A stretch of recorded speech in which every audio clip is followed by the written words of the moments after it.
So guys अब बढ़ते हैं अगले सम की तरफ। इस सम में क्या है स्पेशल, तो इस सम में स्पेशल ये है कि कुछ अमाउंट रिसीव ही नहीं होगा। अभी तक हमने सारे सम देखे, इसमें क्या हो रहा था, जितना भी हम लोग अप्लाई कर रहे थे एप्लीकेशन मनी के लिए, अलॉटमेंट मनी के लिए, first and final call, second call, जो भी कॉल किए गए सारे पैसे क्या हो रहे थे, पूरे पैसे कंपनी को रिसीव हो रहे थे। बट ऐसी सिचुएशन जहाँ पे क्या होगा, हमने पैसों के लिए ड्यू तो किया अमाउंट, बट उतना अमाउंट पूरा हमें रिसीव ना हो तो क्या, ठीक है। तो कॉल्स इन अरियर्स जिसे हम लोग कहते हैं, उसकी एंट्रीज किस तरह से करनी है वो देखते हैं हम लोग इस सम में। Girish and company limited invited application for 25,000 equity share ₹10 each payable as. So 25,000 equity shares के लिए उन्होंने एप्लीकेशन इनवाइटेड किए हैं, लेकिन क्या होता है देखते हैं। ₹2.50 ऑन एप्लीकेशन, उनका जो पेबल का फॉर्मूला उन्होंने कंपनी ने डिसाइड किया, that is 2.50 on application, ₹5 on allotment and 2.50 on first and final call, ठीक है। तो फर्स्ट एंड फाइनल कॉल पे 2.50 इस तरह से पैसा ₹10 वो लोग रिकवर करने वाले हैं शेयर होल्डर्स से। Application way receive for 30,000 equity shares, ठीक है। सो कितने एप्लीकेशन को रिसीव हुए, एप्लीकेशन मिले हैं 30,000 इक्विटी शेयर्स के। इशू कितने करने हैं, इनवाइटेड 25,000। सो यहाँ पर ओवर सब्सक्रिप्शन भी हो गया है, इसका भी किस तरह से करना है। So and pro rata allotment were made to all, ठीक है गाइज। लास्ट सम में जिस तरह से हमने देखा कि क्या हो रहा था, अमाउंट रिफंड हो रहा था, यहाँ पे वो नहीं हो रहा है। प्रो राटा अलॉटमेंट, जिसे प्रोपोर्शनेट अलॉटमेंट भी कहते हैं, ये वर्ड आपको ध्यान देना है। प्रो राटा अलॉटमेंट दिया जाए या प्रोपोर्शनेट अलॉटमेंट दिया जाए तो उसमें क्या होता है, पैसा जो आपको एक्सेस ज्यादा पैसा जो रिसीव हुआ है वो आप अलॉटमेंट में ही एडजस्ट करोगे, उसे आप रिफंड नहीं करोगे। तो उसकी भी एंट्री किस तरह से करनी है हम लोग देखेंगे इस सम में। All the money was duly received accept first and final call on 2,500 equity shares. So again a very important line जिसपे ध्यान देना है। इस तरह की जो सेंटेंस होंगे उसे ध्यान से पढ़ना है। देखिए वापस से पढ़ते हैं। All the money was duly received, पूरा पैसा रिसीव हुआ, एक्सेप्ट मीन्स इसे छोड़ के, क्या छोड़ के, first and final call on 2,500 equity shares, जो 2,500 इक्विटी शेयर्स के ऊपर फर्स्ट एंड फाइनल कॉल किया गया था। मतलब फर्स्ट एंड फाइनल कॉल तो हमने पूरे जो 25,000 इक्विटी शेयर्स है उसके ऊपर किया, उसमें से 2,500 इक्विटी शेयर्स के ऊपर पैसा रिसीव नहीं हुआ, बाकी सारा पैसा रिसीव हो गया। All the money was receive except this है, ठीक है। So enter the about transaction in the books of company and show the balance sheet. So again balance sheet यहाँ पे आ गया है, हमें बैलेंस शीट भी प्रिपेयर करना है। So in the books of Girish and company limited journal entries and balance sheet of Girish and company limited, ये इसलिए मैं प्रिपेयर कर रहा हूँ, सब में तो वैसे दिया ही है। कॉल्स इन एरियर्स को किस तरह से बैलेंस शीट में दिखाया जाएगा ये भी हमें पता चलना चाहिए, तो इसके लिए हम लोग ये बैलेंस शीट यहाँ पे प्रिपेयर कर रहे हैं, ठीक है। सो सम स्टार्ट करते हैं सबसे पहले। सो अगेन यहाँ पर ओवर सब्सक्रिप्शन का सम है, वर्किंग नोट पार्ट आ जाता है। सो इशूड शेयर्स कितने हैं, या फिर आप शेयर इशूड भी लिख सकते हो। सो इशूड शेयर 25,000, ठीक है। 25,000 शेयर्स को इशू किया गया है। और एप्लीकेशन मनी जो मिला है वो हमें कितने शेयर्स का मिला है। सो एप्लीकेशन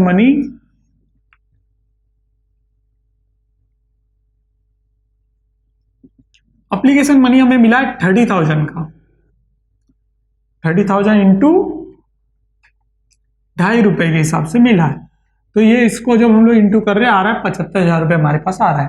लेकिन हमें कितना 25,000 शेयर्स के हिसाब से मिलना चाहिए था, तो एक्स्ट्रा पैसा कितना मिला है, एक्स्ट्रा मनी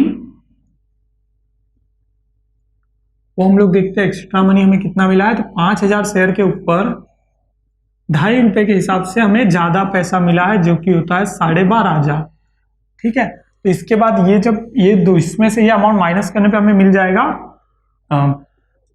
कैपिटल में कितना बैलेंस जाना चाहिए, मतलब इक्विटी शेयर कैपिटल कितना होगा एप्लीकेशन मनी के बाद। Equity share capital after application भी लिख सकते हैं हम लोग, यहाँ पर यहाँ लिख देता हूं आफ्टर एप्लीकेशन। तो हमें कितना मिलना चाहिए था, 25,000 शेयर के ऊपर मिलना चाहिए था ₹2.5 के हिसाब से। वो इसमें से माइनस करने पे जो वैल्यू आएगी that is the value only, वो वही वैल्यू है, क्योंकि 30,000 शेयर्स में इतना मिला, 5,000 इतना माइनस करना है 25,000 में इतना। तो ये हम लोग माइनस करके भी निकाल सकते हैं, बट मैंने यहाँ मल्टीप्लाई करके ही निकाल दिया, ठीक है। 25,000 शेयर्स का मुझे ये इक्विटी शेयर कैपिटल। तो यहाँ पे क्या स्पेशली चीज थी जो मैंने अलग से की है, वो देखिए एप्लीकेशन मनी मुझे 30,000 का मिला, मतलब मुझे पैसा पूरा रिसीव करना इतना, लेकिन मुझे एक्स्ट्रा मनी मिला है जो कि अब इस बार रिफंड नहीं होने वाला। तो ये जो अमाउंट है एक्स्ट्रा मनी, ये मुझे ट्रांसफर करना है अलॉटमेंट में, ठीक है। ये स्पेशल चीज है, तो इसकी एंट्री किस तरह से होगी वो देखेंगे हम लोग। इसको अलॉटमेंट मनी में ट्रांसफर करना है हमें। तो आगे बढ़ते हैं। देखिए सबसे पहले मनी रिसीव कर लेते हैं हम लोग। एप्लीकेशन मनी पूरा जो हमें रिसीव हुआ, नंबर 1 एंट्री हमारी हो गई। Bank account debit to equity share application account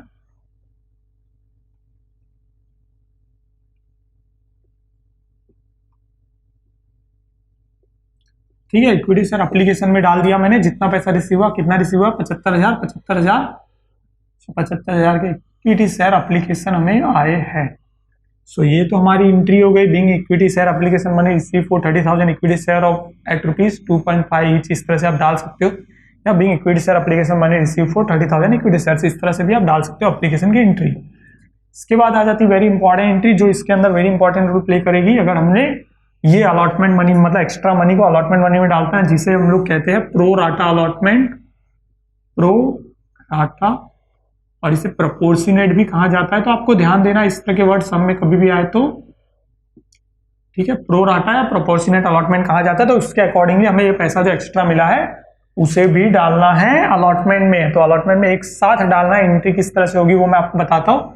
so आपका इक्विटी शेयर एप्लीकेशन में जितना पैसा रिसीव होगा, पिछले समय हमने क्या किया था, इक्विटी शेयर एप्लीकेशन में पैसा रिसीव हुआ था 75,000, तो बैंक से रिफंड करना था। तो हमने क्या किया, पहले कैपिटल में ट्रांसफर किया और फिर अलॉटमेंट में किया। तो आप इसको दो एंट्रीज से भी कर सकते हो। जनरल एंट्रीज कभी भी करने के दो अलग अलग वेज होते हैं।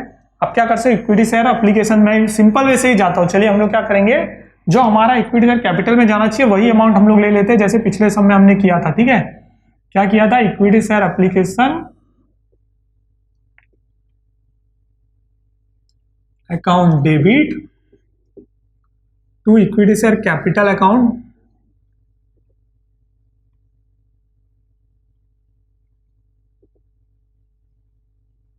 कितना आएगा, तो ये हम लोग डालेंगे जितना कैपिटल अकाउंट में जाना चाहिए 25,000 के हिसाब से। 25,000 शेयर्स का डालूंगा, एक्स्ट्रा मनी अलॉटमेंट में ट्रांसफर करूंगा।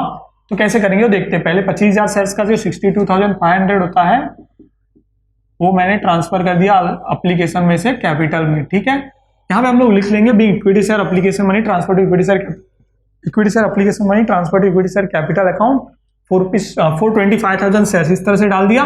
और जो एक्सेस मनी रिसीव हुआ है वो कितना है, 12,500 रुपए, 5,000 शेयर्स का, वो मैं ट्रांसफर करूंगा एप्लीकेशन में से अलॉटमेंट में। वेरी सिंपल हो गया। अभी देखिए, equity share application account debit to equity share allotment account, इस तरह से मेरी एंट्री हो गई। ठीक है, सो गाइस ध्यान ये देना है कि जो अलॉटमेंट में अभी इस बार जो पैसा आया है वो ऑलरेडी रिसीव्ड पैसा है। सो जब अलॉटमेंट मनी हमें रिसीव होगा तो इतना पैसा हमें कम रिसीव होगा, ये चीज हमें ध्यान देनी है। ठीक है, यहाँ पर 12,500 हो गया। Being allotment money for 5,000 shares already, being application money of 5,000 shares transfer to allotment money, इस तरह से हम इसका नरेशन कर देंगे कि एक्सेस मनी जो था वो हम लोगों ने ट्रांसफर कर दिया है एप्लीकेशन का वो अलॉटमेंट में। ठीक है, ये तो यहाँ तक सम का ये पार्ट हो गया जो हम लोग अभी तक कर रहे हैं। ठीक है, अब आते हैं हम लोग अलॉटमेंट मनी पे। ठीक है, ये एक पार्ट हमने कंप्लीट कर दिया। सेकेंड पार्ट बोलता है अलॉटमेंट मनी के लिए। तो हम लोग अलॉटमेंट मनी कैलकुलेट कर लेते हैं, कितना होगा अलॉटमेंट मनी। तो 25,000 शेयर्स है, अलॉटमेंट मनी के लिए हम लोग कॉल कर रहे हैं 5 रुपए के हिसाब से। 5 रुपए का अलॉटमेंट है, 25,000 इंटू 5 मतलब 1,25,000 अलॉटमेंट मनी मुझे मिलना चाहिए। तो ड्यू करूंगा मैं 1,25,000 अलॉटमेंट मनी। ठीक है, सो कैसे करेंगे, इक्विटी शेयर अलॉटमेंट ड्यू की एंट्री वेरी सिंपल, जो पहले से कर रहे हैं। Equity share allotment account debit to equity share capital, ये ड्यू की एंट्री हो गई कि इक्विटी शेयर जो है 25,000 इक्विटी शेयर है, उसके लिए मैंने अलॉटमेंट मनी के लिए ड्यू कर दिया है 1,25,000।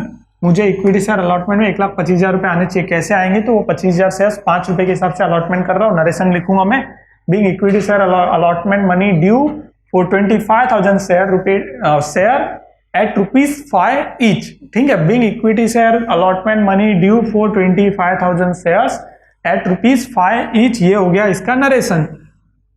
ठीक है, अब ये नरेशन हो गया। अब मुझे अलॉटमेंट में कितने पैसे आने चाहिए, 1,25,000। लेकिन गाइज मुझे अलॉटमेंट में 12,500 रुपए एप्लीकेशन के अकाउंट में जो पहले ही आए थे एक्सेस, वो मुझे मिल चुके, मतलब मुझे पैसे कम आएंगे। ये चीज ही सबसे इंपॉर्टेंट ध्यान देने वाली है जब आप प्रो रेटा से बेस पे कर रहे हो, रिफंड नहीं कर रहे हो। ठीक है, तो एक्स्ट्रा मनी जो मुझे पहले मिला हुआ था वो मैं यहाँ माइनस कर दूंगा कैलकुलेशन के लिए, आपके लिए भी इजी है। तो आप इस तरह से काम करिए। एक्स्ट्रा मनी जो आपको मिला था 12,500 पहले ही वो यहाँ से कम कर देंगे तो आपको पता चल जाएगा कि आपको कितना अलॉटमेंट मनी एक्चुअली मिलेगा। Actual amount received, actual received, ठीक है। इस तरह से कैलकुलेशन बेस पे जाइए, वेरी इजी हो जाएगा। ये एक्स्ट्रा मनी कहाँ से आया, तो ये यहाँ से आया, जो मुझे पहले ही मिल गया था, मैंने अलॉटमेंट में ट्रांसफर कर दिया। तो मुझे 1,25,000 में से 12,500 पहले मिल गया, तो 1,12,500 मुझे अभी मिलेगा। सो बैंक अकाउंट मेरा डेबिट होगा, मुझे पैसा मिलेगा। कहाँ से मिलेगा? इक्विटी अलॉटमेंट से मिलेगा, इक्विटी शेयर अलॉटमेंट से मिलेगा, ठीक है। वेरी सिंपल वे से मैं जा रहा हूं, मैं आपके लिए single in single is journal entries कर रहा हूं, इसको डबलिंग में भी करके कर सकते हैं, बट इस तरह से नहीं जाके सिंपल वे से अकाउंट्स को इतना सिंपली समझना है कि हमारे लिए कभी अकाउंट्स मुसीबत नहीं बनेगी। अकाउंट्स हमेशा ज्यादा स्कोरिंग सब्जेक्ट बनना चाहिए हमारे लिए, ठीक है। ये हो गया। अब ये कैसे आया अमाउंट वो आपको पता चल गया। यहाँ पे being equity share allotment money receive, इसका नरेशन हो गया। यहाँ तक आपको समझ गया। पहली एंट्री में हमने क्या किया, पहली एंट्री में जो एक्सेस मनी रिसीव हुआ था वो सारी एंट्रीज मैंने की। पहले हमने एप्लीकेशन मनी रिसीव किया, फिर एप्लीकेशन मनी में सिर्फ इशूड शेयर्स जो है उनका अमाउंट यानी 25,000 शेयर्स का अमाउंट ट्रांसफर किया कैपिटल में, और एक्सेस अमाउंट जो है वो प्रो राटा बेसिस पे था तो मैंने अलॉटमेंट में ट्रांसफर कर दिया, ठीक है। अगर रिफंड करना होता तो मैं अलॉटमेंट की जगह पे टू बैंक अकाउंट करके उसको रिफंड कर देता। मैंने अलॉटमेंट में ट्रांसफर किया तो अलॉटमेंट में मुझे अब इतना अमाउंट कम मिलेगा। ड्यू क्या होगा, पूरा अमाउंट ड्यू होगा 25,000 इंटू 5, ठीक है। वो मैंने लिख लिया। फिर एक्स्ट्रा मनी जो मुझे मिला था, जो मैंने प्रो राटा की वजह से अब अलॉटमेंट में ट्रांसफर किया था, मैं यहाँ पे लिख देता हूँ प्रो राटा, तो आपको याद भी रहेगा। तो ये 12,500 कम कर दिया, तो 1,12,500 पैसा मुझे इतना रिसीव हुआ। ड्यू पूरा करना है। अब मैं करूंगा शेयर का फर्स्ट एंड फाइनल, दोनों भी कॉल वही है, फर्स्ट एंड फाइनल कॉल में शेयर्स का कर रहा हूं, ठीक है। तो फर्स्ट एंड फाइनल कॉल देखते कितने का होने वाला है हमारा, फर्स्ट एंड फाइनल कॉल, ठीक है। फर्स्ट एंड फाइनल कॉल कितने का होगा, तो 25,000 शेयर्स है, 2.5 रुपए के हिसाब से मुझे फाइनल कॉल करना है। तो मेरा first and final call due होगा 62,500 का, वो मैं ड्यू कर देता हूं, ठीक है। So equity share first and final call account debit to equity share capital account, इस तरह से एंट्री कर दूंगा मैं, to equity share capital account, ठीक है। इतना मैं एंट्री कर दिया मैंने, 62,500 ये मेरी एंट्री हो गई, ठीक है guys. Equity share first and final call account debit to equity share capital account 62,500 ये मैंने एंट्री कर ली कि मुझे फर्स्ट एंड फाइनल कॉल में पैसा इतना मिलना चाहिए। अब हुआ क्या, 2,500 शेयर्स का अमाउंट मुझे रिसीव नहीं हुआ है। आपने ध्यान से पढ़ा, all the money was duly received accept first and final call on 2,500 equity shares.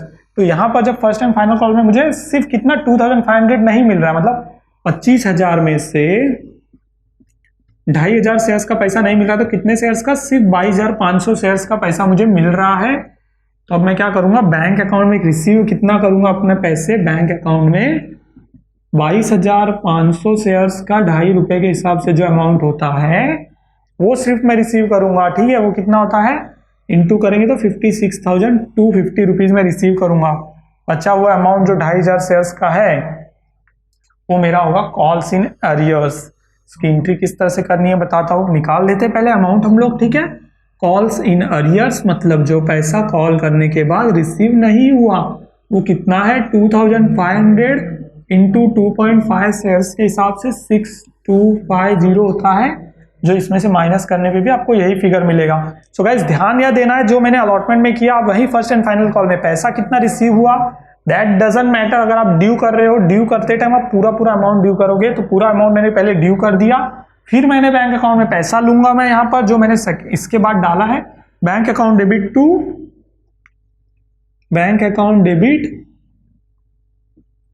To equity share first and final call से मुझे पैसा आया है, लेकिन पूरा नहीं आया है। यहाँ से पूरा अमाउंट जैसे हम लोग डाल रहे हैं वैसे नहीं, कितना रिसीव हुआ वही सिर्फ वहां पे डालना है, first and final call account कितना रिसीव हुआ है मुझे पैसा, 56,250 सिर्फ रिसीव हुआ, ठीक है। 56,250 रिसीव हुआ। अब इतना ही जब मुझे रिसीव हुआ तो बचा हुआ पैसा कहाँ गया, तो बचा हुआ पैसा गया कॉल्स इन एरियर्स में। तो उसकी एंट्री अब मुझे यहाँ करनी पड़ेगी कि इतना पैसा जो है वो कॉल्स इन एरियर्स में है, ये कॉल्स इन अरियर्स एक अकाउंट बनाना है, calls in arrears account debit to ये equity share first and final call, ठीक है। और ये अमाउंट भी मैंने निकाल दिया 6250 देख सकते हो आप एकदम ध्यान से हमने किस तरह से एंट्री की है, ठीक है। पहली एंट्री अमाउंट रिसीव की, फिर इक्विटी शेयर में ट्रांसफर किया कैपिटल में, फिर एक्सेस मनी को अलॉटमेंट में ट्रांसफर किया, फिर अलॉटमेंट मनी को ड्यू किया, पूरा अमाउंट लिया है, लेकिन एक्चुअल अमाउंट जो रिसीव हुआ वही सिर्फ बैंक में आएगा। फिर मैंने फाइनल कॉल का अमाउंट ड्यू किया जो कि पूरा अमाउंट लिया है, लेकिन बैंक में मुझे सिर्फ कितना मिला 22,500 शेयर्स का, 2,500 शेयर्स का जो है पैसा नहीं आया। सो वो कॉल्स इन एरियर्स में है, यानी वो पैसा भी एरियर्स में है। आगे इसके आगे प्रोसीजर होता है जो अकाउंटिंग प्रोसीजर, वो होता है कि अगर वो पैसा एक पर्टिकुलर प्रोसीजर तक हम लोग यूज देखते हैं, टाइम देखते हैं कि हाँ अभी तक पैसा रिसीव नहीं हुआ, और अगर एक पर्टिकुलर पीरियड ऑफ टाइम के बाद नहीं होता है तब बोर्ड ऑफ डायरेक्टर मीटिंग्स करके डिसाइड कर लेते हैं कि कॉल्स इन एरियर्स जो है वो अब हमें क्या करना है, फॉरफीचर करना है, कैंसिल करके रीइश्यू करना है। तो वो प्रोसीजर आगे नेक्स्ट जैसे जैसे हम लोग आगे सम्स में बढ़ेंगे हमें मिलेगा वो प्रोसीजर, लेकिन इस समय हमें सिर्फ यहाँ तक इन्फॉर्मेशन दी है, जहां तक इन्फॉर्मेशन है वहां तक ही हमें सॉल्व करना है। सो आपको समझ में आ गया ये कैसे करना है, ठीक है। अब आता है बैलेंस शीट पार्ट। अब मैं इससे पहले आपको यहाँ जनरल एंट्रीज में एक वेरी इंपॉर्टेंट चीज बता दूं कि मैंने एंट्री सारी की है, तो आपको ध्यान देना है एप्लीकेशन, ध्यान दीजिए, एप्लीकेशन हो जाए, अलॉटमेंट हो जाए, कॉल। यहां पे मैं कॉल वर्ड से ले रहा हूं, कोई भी कॉल, चाहे वो फर्स्ट कॉल है, फाइनल कॉल है या फिर सेकंड कॉल है, इस तरह से कोई भी कॉल है, वो सारे के सारे अमाउंट जनरल एंट्रीज में पूरी तरह से एडजस्ट करने जरूरी है। वो अमाउंट कभी भी बैलेंस शीट तक नहीं आने चाहिए। अब मैं बताता हूं मैंने यहां पर कैसे ये तरीका यूज किया है। देखिए एप्लीकेशन में मुझे 75,000 यहाँ पे आया था क्रेडिट साइड में, तो ऑब्वियसली क्रेडिट साइड में 75,000 आया है तो डेबिट साइड में 75,000 होना ही चाहिए, मतलब वो अमाउंट यहीं पर एडजस्ट हो जाना चाहिए, डेबिट क्रेडिट। तो 75,000 यहाँ पे मुझे क्रेडिट में मिला था 75,000, तो यहाँ पे देखो 62,500 आया डेबिट साइड, और यहाँ पे मैंने अलॉटमेंट में ट्रांसफर किया 12,500 और ये टोटली एडजस्ट हो गया एप्लीकेशन मनी। अब अलॉटमेंट में देखते हैं, ठीक है, यहाँ पे ये 12,500 अलॉटमेंट में आया था, क्रेडिट साइड 12,500, ठीक है। और अब हम लोग देखेंगे अलॉटमेंट में डेबिट साइड में 1,25,000 है, 1,25,000 जब डेबिट में है तो क्रेडिट में देखो 1,12,500 यहाँ है, 12,500 है, तो अलॉटमेंट भी यहाँ एडजस्ट हो गया, एप्लीकेशन अलॉटमेंट दोनों एडजस्ट हो। फाइनल कॉल में भी वही चीज मैं आपको बताता हूँ। देखिए फर्स्ट एंड फाइनल कॉल जो हम लोगों ने किया था 62,500 का था, ठीक है, डेबिट साइड में। अब क्रेडिट साइड में क्या है 56,250 और यहाँ पर 6250, इस तरह से पूरा फर्स्ट एंड फाइनल कॉल। तो जो भी हम लोग अलॉटमेंट मनी के लिए करिए, एप्लीकेशन मनी के लिए करिए, फर्स्ट कॉल करिए, सेकंड कॉल करिए, फाइनल कॉल करिए, ये सारा के सारा अमाउंट जो है वो आपकी जनरल एंट्रीज में एडजस्ट होना चाहिए, डेबिट और क्रेडिट दोनों, तो ही आपकी जनरल एंट्रीज पूरी सही है। यहाँ पर सिर्फ आपके पास इक्विटी शेयर्स होंगे, अगर शेयर प्रीमियम में गए तो शेयर प्रीमियम होगा, अगर शेयर डिस्काउंट में गए तो discount on issue of share asset side में आता है, 50 शेयर असेट से। बैंक अकाउंट कंपलसरीली आपके लिए यहाँ पे होगा, बैंक में जो पैसा रिसीव हुआ है, और कभी कभी जो कॉल्स इन एरियर्स है, कॉल्स इन एडवांस भी होता है, जहां पर क्या होता है कि अलॉटमेंट मनी में ही पर्सन जो है वो शेयर्स के लिए पैसा एडवांस में दे देते हैं, तो उसकी एंट्री हम लोग यहाँ पर ही कर लेते हैं, bank account debit to equity share allotment to calls in advance, ऐसा एक्स्ट्रा पैसा जो रिसीव हो गया। तो फाइनल कॉल में क्या होता है वो अमाउंट कम रिसीव होता है, वो सारी एंट्रीज हम लोग देखेंगे आगे, ठीक है। तो ये सारी एंट्रीज हमने एडजस्ट कर ली। अब हम लोग क्या करेंगे, देखते हैं बैंक अकाउंट। तो बैंक अकाउंट में यहाँ पर एक है, यहाँ पर दो, तीनों बार पैसा रिसीव हुआ है और कुछ नहीं हुआ है, तो तीनों बार पैसा रिसीव हुआ है, टोटलिंग कर लेंगे तीनों अमाउंट को, तो हमें बैंक अकाउंट का अमाउंट मिल जाएगा, दैट विल बी 2,43,750, ठीक है, 2,43,750 टोटल करने पे हमें मिलेगा इस तरह से। अब हम लोग यहाँ पे डालते हैं शेयर कैपिटल, इतनी ही बैलेंस शीट हमें बना के बतानी है अगर सम में कभी आ जाए बैलेंस शीट बनाने, ठीक है। अब यहाँ पे क्या है, शेयर कैपिटल के अंदर हम लोग क्या डालेंगे, 25,000 इक्विटी शेयर्स ऑफ ₹10 ईच, इस तरह से मैंने डाला, लेकिन ये इनर कॉलम में आ जाएगा 2.5 लाख। सो 25,000 शेयर्स मैंने इश्यू किए हैं। आप देख सकते हैं इक्विटी शेयर कैपिटल में 1, equity share capital 2, equity share capital, ये तीनों का जब टोटल आप करेंगे आपको मिलेगा टोटल अमाउंट 2,50,000। लेकिन इसमें क्या है, पैसा कुछ नहीं आया है, that is calls in arrears, ठीक है, कॉल्स इन अरियर्स जो नहीं आया है 6250 है कॉल्स इन अरियर्स का अमाउंट। आप यहां से देख सकते हो 6250, वो हमें यहाँ पे माइनस कर देना है, और बचा हुआ अमाउंट है 2,43,750, इस तरह से, और हमारी बैलेंस शीट टैली हो गई 2,43,750 एंड 2,43,750। तो इस तरह से सिर्फ नॉर्मल बैलेंस शीट आपको बताने के लिए बोला जाएगा, बट कॉल सिनेरियस जो है वो हमें कभी भी इक्विटी शेयर्स में माइनस करके बताना है, ठीक है। तो समझ गया आपको किस तरह से बैलेंस शीट बनानी होगी और ये सारे ट्रांजेक्शन किस तरह से एंट्री करने होंगे, ठीक है।